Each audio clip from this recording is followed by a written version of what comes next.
Do I look all right? If I do, it's going to be the first time.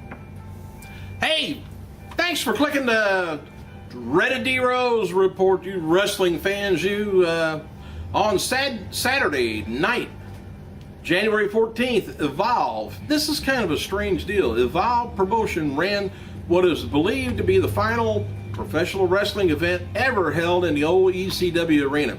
The opening moments of the first match of the evening, Low-Ki knocked his opponent unconscious with a stiff kick to the head.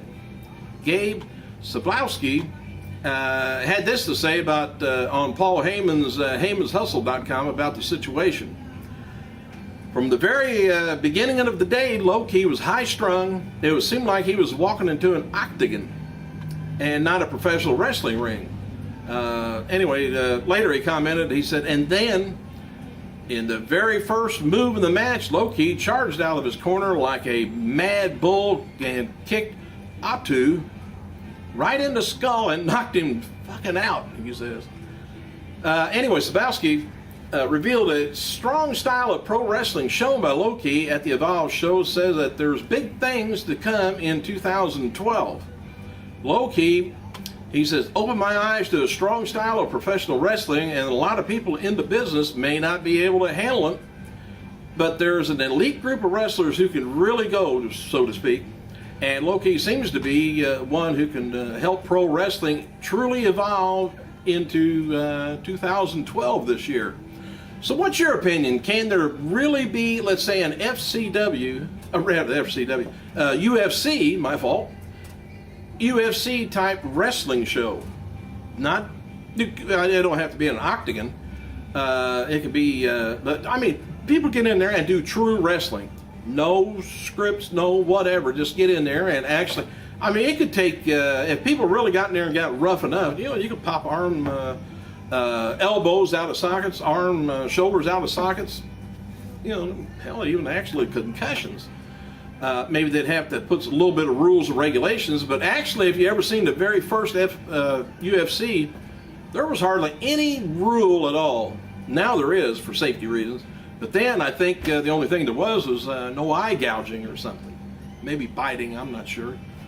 But could that be something new they may be hitting on? A UFC type wrestling? Let me hear your opinion. Would you watch it? John Laurinaitis says tonight's Raw Super Show from Phoenix is a must-see TV. He wrote on his Twitter, he says, feeling rejuvenated last week. Raw tonight, must-see. And Vickie Guerrero, she's campaigning for Tamina to be in her stable for months now. And this weekend, the third generation diva represented interest, or expressed interest in joining Vickie. Vickie wrote the following on her little Twitter. Following my girl Tamina Snuka, this is her year for greatness. Hey, WWE, put her in my stable. Great asset for me. Pre-sale code, by the way, for WWE Access tickets. Access, it's the pre-code ticket. Plus, they've been having trouble with the internet, but I think it's working out, getting their tickets sold for that. All right, Ultimate Warrior. He claimed this weekend he turned down a WWE Hall of Fame invite from Vince McMahon. Didn't say it was last year or this year. If anything, he's probably talking about last year.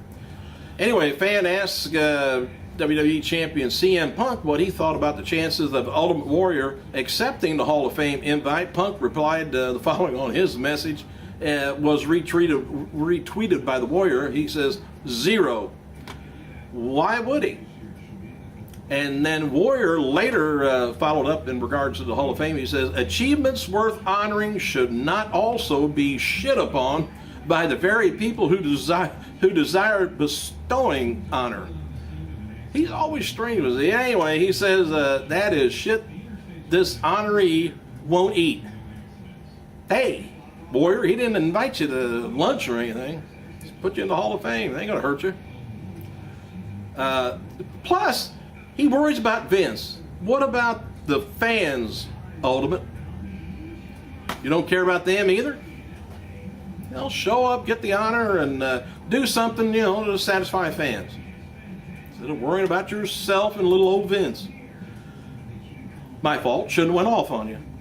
Following the press release sent out today, a Make-A-Wish Foundation honors WWE and WWE superstar John Cena for their commitment to granting Make-A-Wish. Phoenix, Arizona says Make-A-Wish Foundation honors WWE superstar John Cena and WWE for their contributions to the kids, Wish Kids, dedicating the WWE-themed conference room in the charity's global headquarters. WWE Wishes have been popular since the early foundation's history, and we are proud to count WWE and its superstars as longtime supporters, and they are. Cena is on pace to grant 300 wishes to kids with life-threatening medical conditions, making him the first celebrity wish granter ever to reach that lofty goal. 2009, John Cena received the foundation's Chris Gracious Award for his outstanding efforts on behalf of the kids. WWE's always done great stuff for the kids and the military. February 2012 issue of WWE Magazine features interviews with Randy Orton, and he is asked how 2012 will fare differently from 2011 for the Viper. He says, Orton responds, "I'd like to take the opportunity to compete with Alberto Del Rio." He said, "I haven't done that yet. I'd like to work with Kane now that he's back in a mask. And the last few matches we've contested have been kind of odd due to how WWE Universe perceives our persona at the time. But now that would be really interesting for us to find out and go at it now." TNA World Heavyweight Champion Bobby Roode's now on Twitter at the real Bobby Roode. He posted the first comments by saying, "Sure, Sting is on Twitter, but it's only a matter. It only matters because the leader of the selfish generation wasn't there until now. Your world champion has arrived," Rude wrote, said, "By the way, the world champion has arrived in Europe, the real star of this tour, not Sting, not Hogan, not Angle. Remember that." Little egotistical thing. Oh, for you old timers, WWE Hall of Famer Johnny Valiant will be doing his stand-up show, An Evening with Johnny Valiant, on January 29th at Grizzy's in New York. Family Wrestling Entertainment will have some, the wrestlers there, I guess, for a meet and greet to promote their February 25th show. After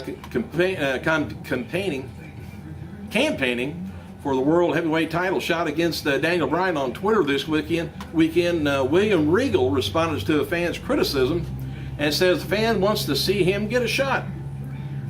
And for the divas who feel they need to bring up my past problems, says, "I am what I am, don't regret anything.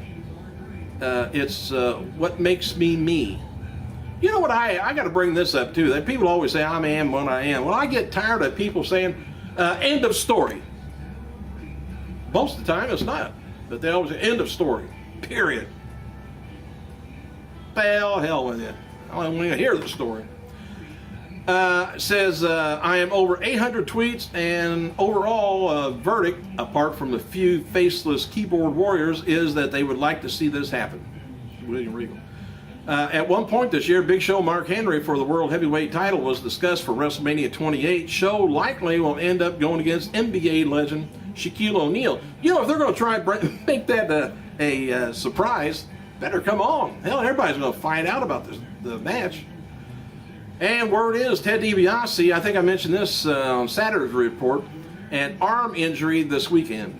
Cody Rhodes cut promos on DiBiase this weekend saying that he had broken his hand, but maybe just a storyline for the explanation, him being carted out. DiBiase appeared Sunday at WWE's Super Show in New Mexico, but didn't wrestle. DiBiase came out to wrestle Wade Barrett, but was introduced the returning Randy Orton as Barrett's opponent. That's all he did. All right, happy birthday to Ring of Honor champion Nigel McGuinness, 34 years old. And why does that name sound familiar? He also was Desmond Wolfe for a few minutes in TNA. 19-year-old FCW diva Saria, or Brittany Knight, acted as referee this weekend at FCW live event between FCW Queen and Diva champion Raquel Diaz, which is Vickie's daughter, and Sofia Cortez taking on Audrey Marie and SmackDown's Caitlyn. Soul and Sophie, my fault, got the win. Well, I'm having a hell of a time with names today. Injured WWE diva Layla, got that right, also appeared, signing autographs for fans. Tonight's WWE Raw Super Show is going to be taking place at the U.S. Airways Center, Phoenix, Arizona. And tonight's show is the final Raw before the Royal Rumble. Should be some action going on tonight. Advertised locally is going to be Cena taking on Kane, Punk taking on Ziggler. It's interesting to note Alberto Del Rio and Sin Cara are being advertised for tonight's show in the listings, I guess. That include Jericho, and Cara isn't scheduled to return for months, last word, and Del Rio won't be back for a while, before the Royal Rumble. So Orton is scheduled to be there tonight too. So I don't know what the other false advertisements are. Top FCW stars Seth Rollins, Dean Ambrose have impressed WWE officials and reportedly got spots on the main roster, but have not been called up yet because of the new decree from Triple H. Triple H said he wants no new talent brought up from FCW unless creative has a solid storyline for them to debut with a strong gimmick. Officials are very high on Ambrose while they feel that Rollins has some area to work on. He's considered right up there with Ambrose. And actor Chris Christopherson wrote the following, or spoke with the Toronto Sun this weekend and had the following to say about his son Jody signing a developmental deal. He said, "I can identify with him so much because the people I was just crazy as he is when I decided to go to Nashville. But," he said, he loves it, and he's committed to do, something like I was, ready to do songwriting, and was able to do what you love to do. He said, can't get any better than that. So in other words, Chris says, thumbs up. WWE officials have apparently decided to drop Money in the Bank pay-per-view this July and replace it with another concept of the TLC match pay-per-view. As noted before, they've been planning to bring back Money in the Bank ladder match back to WrestleMania this year, and unless the schedule changes, Vengeance is going to be replacing TLC in December, so they're kind of shuffling things around. Don't know whether it really means much anything, except we'll still have TLC and Vengeance during the year. So hey, thank you guys for clicking. I gotta go.